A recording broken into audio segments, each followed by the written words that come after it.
ये कीमत होती है। और यहां कीमत चुका रहे हैं वो लोग जो दशकों से इसी जमीन पर रहते आए हैं। चलिए अब कहानी के इस पहलू को देखते हैं।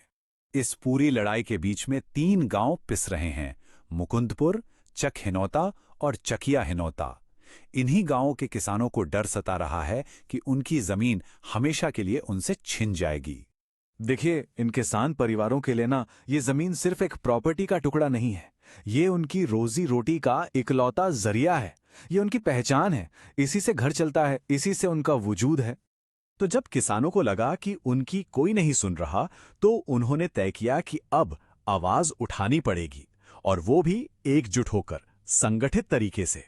और फिर क्या था, किसान अपनी लड़ाई लेकर सड़कों पर और सरकारी दफ्तरों तक पहुंच गए। कलेक्ट्रेट पर जमकर प्रदर्शन किया, हाथों में बैनर थे जिन पे साफ साफ लिखा था, जान हाजिर है पर जमीन नहीं। उनकी स्ट्रैटेजी भी बड़ी साफ थी। एक तरफ गांव में ग्राम चौपाल लगाकर आपस में सबको जोड़ा जा रहा था, तो दूसरी तरफ वो अधिकारियों से, जैसे डिस्ट्रिक्ट मैजिस्ट्रेट से मिलकर अपना पक्ष रख रहे थे। लेकिन जब लगा कि सरकारी दफ्तरों में बात नहीं बन रही है, तो इस संघर्ष ने एक नया मोड़ लिया। किसानों ने इस लड़ाई को राजनीतिक बनाने का फैसला किया। और इसी कड़ी में वो सब बड़ी संख्या में पहुंचे अपने इलाके के फूलपुर विधायक दीपक पटेल के पास। उन्हें अपनी सारी परेशानी बताई, एक ज्ञापन दिया और गुहार लगाई कि इस अधिग्रहण को फौरन रुकवाया जाए। विधायक से मुलाकात के बाद किसानों में एक नई उम्मीद जगी। दीपक पटेल ने उन्हें भरोसा दिलाया कि वो उनकी आवाज सीधे मुख्यमंत्री योगी आदित्यनाथ तक ले जाएंगे और इस अधिग्रहण को रोकने के लिए जो बन पड़ेगा वो करेंगे।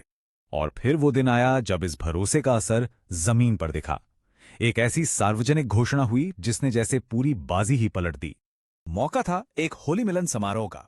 सबके सामने एक खुले मंच पर विधायक जी मौजूद थे, और वहीं पर वो बड़ा ऐलान होना था जिसके इंतजार में सब थे।